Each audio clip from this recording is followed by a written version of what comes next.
My wife won't let me look at her phone. My name is Paul Friedman. I founded the Marriage Foundation, and let's talk about this. I mean, obviously, the reason why you're concerned is because you're suspicious of her.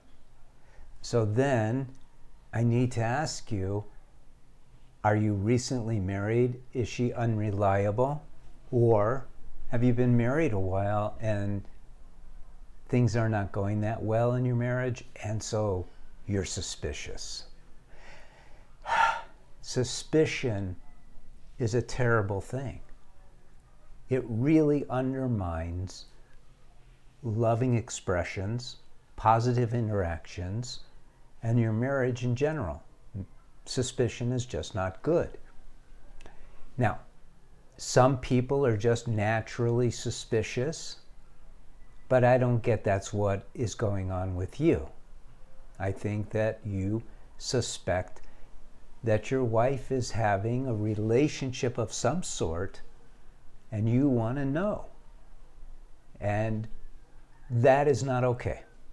I'll be really candid with you. It's not okay.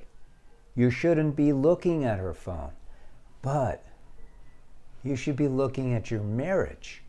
You should be analyzing what's wrong with your marriage. Clearly, your marriage is not happening. What is a happening marriage? What constitutes a good marriage? Why did you get married in the first place? You got married to achieve two promises of marriage. One is ever increasing happiness, and the other is ever expanding love. You didn't know that, did you? I mean, you kind of in the background of your mind thought, yeah, that's why I got married. And now that I bring it up, it's like clearly why you got married, but no one ever talks about it. So where's the problem? This is not rocket science, and I don't mean that in a derogatory sense. It's not rocket science, but no one talks about marriage in a way that really makes sense. That's why I got into saving marriages. I was a divorce mediator. And the people who were coming to me for a divorce shouldn't be getting a divorce. And I realized no one knew how to be married. Everyone argues. In fact, the thing is, do we argue correctly? People have expectations of the other, not of themselves. So let's go back to these two. Let's start with this. Can you agree that that's why you're married? Or why you wanted to get married? Or why you should want to get married? Is so you're happier all the time. No one gets married to be miserable. And the other is so you could experience love. And your marriage, you may still love your wife. She may still love you. But that love is not growing. You're just marking time. Or you would not have room for suspicion. So here's what's up. You get married for those two reasons, and then, and this will strike a chord, you didn't do anything and are not doing anything to create those two things in your marriage. So it leaves room for everything else.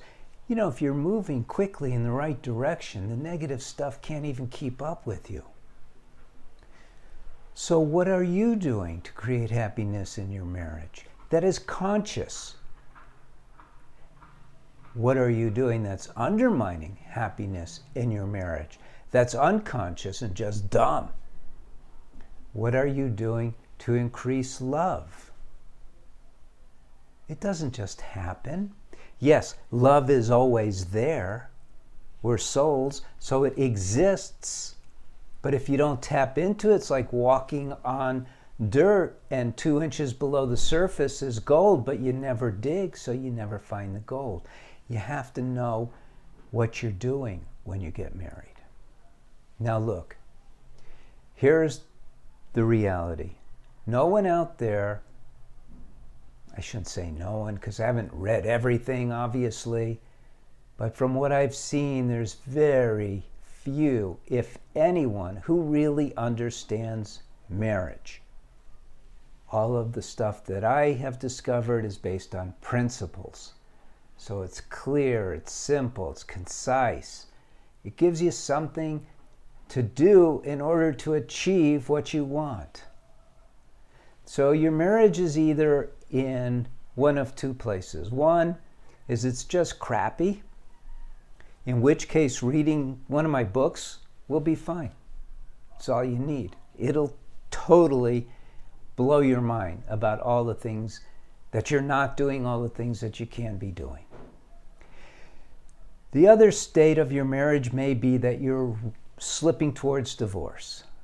And if you are, then you need to take the course for men, which is a self-help course in the context of marriage that will deliver to you the methods that are concise, effective, efficient for you to gain these things in your marriage, but you need to do it in a more expedited fashion than just reading the book. So it's up to you.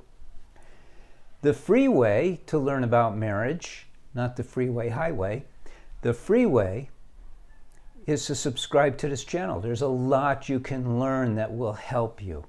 You may not even need one of the books. Obviously, I promote the book because I think that there's so much to learn that if you approach it in an organized fashion, it's better for you. But either way.